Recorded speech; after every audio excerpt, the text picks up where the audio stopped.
Job 28. Surely there is a mine for silver and a place for gold to be refined.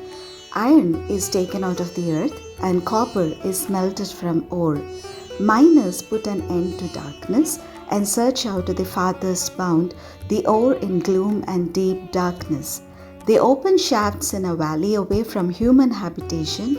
They are forgotten by travelers. They sway suspended, remote from people.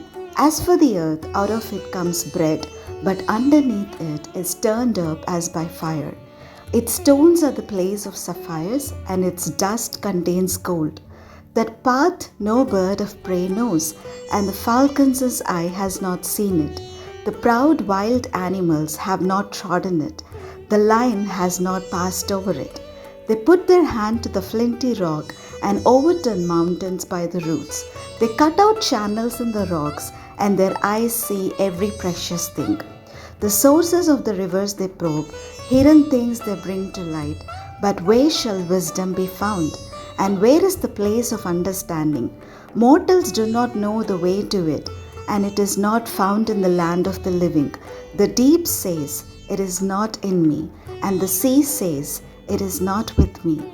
It cannot be gotten for gold, and silver cannot be weighed out as its price. It cannot be valued in the gold of Ophir, in precious onyx or sapphire. Gold and glass cannot equal it, nor can it be exchanged for jewels of fine gold. No mention shall be made of coral or of crystal. The price of wisdom is above pearls. The chrysolite of Ethiopia cannot compare with it, nor can it be valued in pure gold. Where then does wisdom come from? And where is the place of understanding?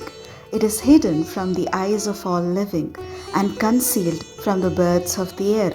Abaddon and death say, "We have heard a rumor of it with our ears." God understands the way to it, and He knows its place. For He looks to the ends of the earth and sees everything under the heavens. When He gave to the wind its weight and apportioned out the waters by measure, when He made a decree for the rain and a way for the thunderbolt, then He saw it and declared it. He established it and searched it out. And He said to the humankind, "Truly the fear of the Lord, that is wisdom, and to depart from evil is understanding." Job 29. Job again took up his discourse and said, "Oh, that I were as in the months of old, as in the days when God watched over me, when His lamp shone over my head, and by His light I walked through darkness, when I was in my prime, when the friendship of God was upon my tent, when the Almighty was still with me, when my children were around me, when my steps were washed with milk, and the rock poured out for me streams of oil, when I went out to the gate of the city, when I took my seat in the square. The young men saw me and withdrew, and the aged rose up and stood. The nobles refrained from talking and laid their hands on their mouths. The voices of princes were hushed, and their tongues stuck to the roof of their mouths. When the ear heard, it commended me, and when the eye saw, it approved. Because I delivered the poor who cried, and the orphan who had no helper.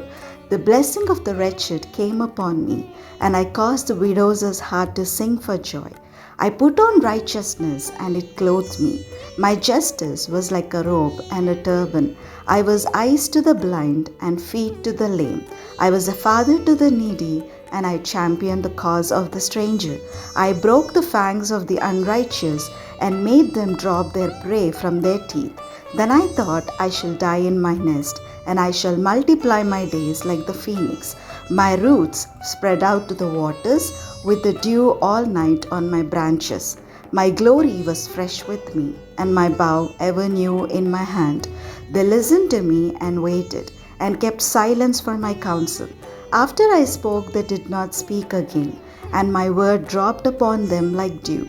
They waited for me as for the rain. They opened their mouths as for the spring rain. I smiled on them when they had no confidence, and the light of my countenance they did not extinguish. I chose their way and sat as chief, and I lived like a king among his troops, like one who comforts mourners. Job 30. But now they make sport of me, those who are younger than I, whose fathers I would have disdained, to set with the dogs of my flock. What could I gain from the strength of their hands, and their vigor is gone?